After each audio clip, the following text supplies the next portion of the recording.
چھپا ہوا دشمن خناس۔ آپ نے کبھی قرآن مجید کی آخری 2 صورتوں پر غور فرمایا ہے؟ سورہ فلق میں 4 چیزوں سے اللہ تعالیٰ کی پناہ مانگی گئی ہے، اور وہ 4 چیزیں بہت بڑی، خطرناک، خوفناک اور ہلاکت خیز ہیں، جبکہ سورہ ناس میں صرف ایک چیز سے پناہ مانگی گئی ہے، مگر وہ ایک چیز اپنی تباہی اور ہلاکت میں سورہ فلق والی 4 چیزوں سے بھی زیادہ خطرناک ہے۔ اب غور کریں، سورہ فلق میں 4 چیزوں سے پناہ مانگی گئی، مگر اس کے آغاز میں اللہ تعالیٰ کی صرف ایک صفت کا وسیلہ پکڑا گیا۔ اعوذ برب الفلق، میں پناہ مانگتا ہوں صبح کے رب کی ان 4 چیزوں سے: تمام مخلوق کے شر سے، چھا جانے والے اندھیرے کے شر سے، جادوگر عورتوں کے شر سے، حسد کرنے والوں کے شر سے جب وہ اپنے حسد پر چل پڑے۔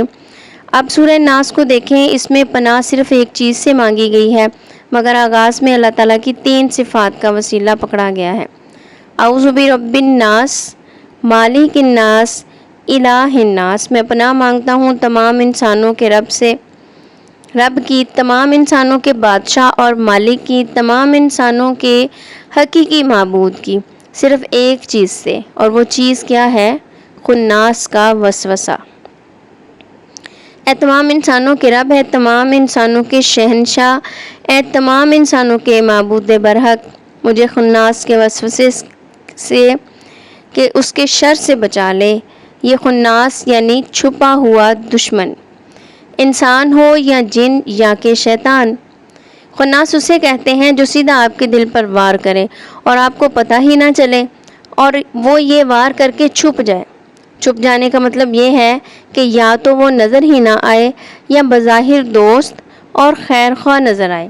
مگر حقیقت میں وہ آپ کے دل میں کوئی برائی اتار دے۔ بڑا خطرناک معاملہ ہے، اور بہت ہی خطرناک۔ دل میں وسوسہ اتر گیا تو پھر تباہی ہی تباہی ہے۔ یہ جو آج کل ملک شام میں لمبی داڑھیوں اور گھنی مونچھوں والے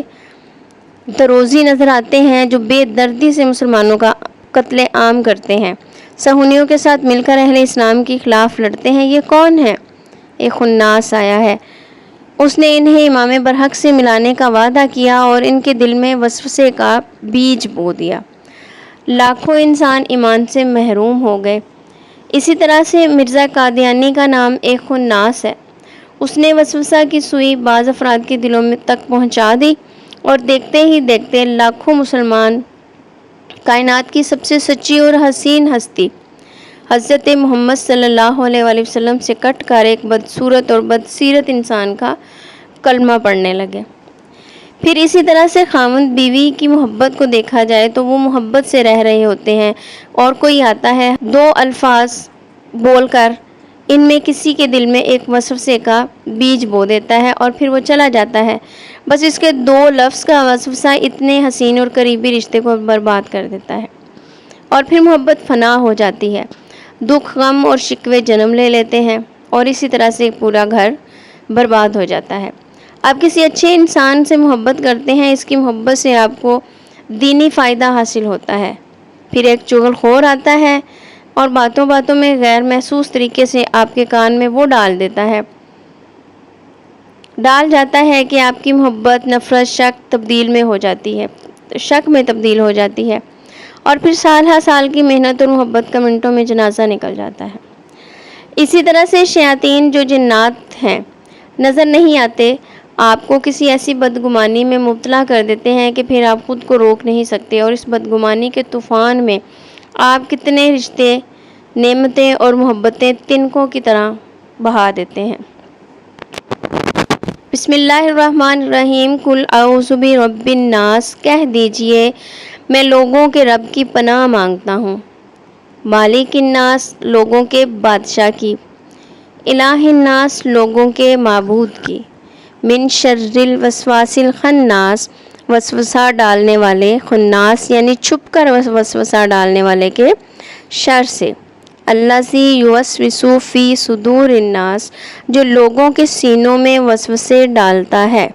من الجنۃ والناس، خواہ وہ جنات میں سے ہو یا انسانوں میں سے۔ سورہ پڑھنے میں اگر کوئی زبر زیر پیش کی غلطی ہوئی ہو تو اللہ تعالیٰ مجھے معاف فرمائے۔ میرا آپ سے یہ بات شیئر کرنے کا مقصد صرف یہ ہے کہ جب ہم بغیر تصدیق کے، بغیر سوچے سمجھے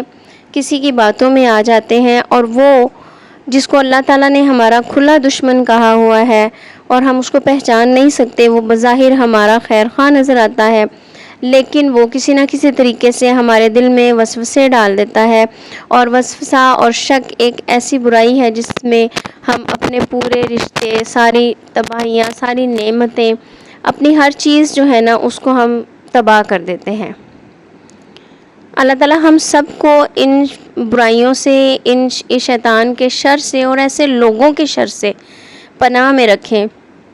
جو بظاہر ہمارے خیر خواہ نظر آتے ہیں لیکن اندر سے وہ ہمارے دشمن ہوتے ہیں۔ ہم بہت حد تک ان کو پہچان بھی رہے ہوتے ہیں، ہم خود سمجھ بھی رہے ہوتے ہیں کہ یہ وسوسہ شیطان کی طرف سے ہے، یا یہ جو آنے والا کوئی شخص ہے ہم اس کے چال چلن سے، اس کے جو شکل و شباہت سے بھی پہچان لیتے ہیں، مگر ہمارے دل میں شیطان نے اتنا زیادہ وہ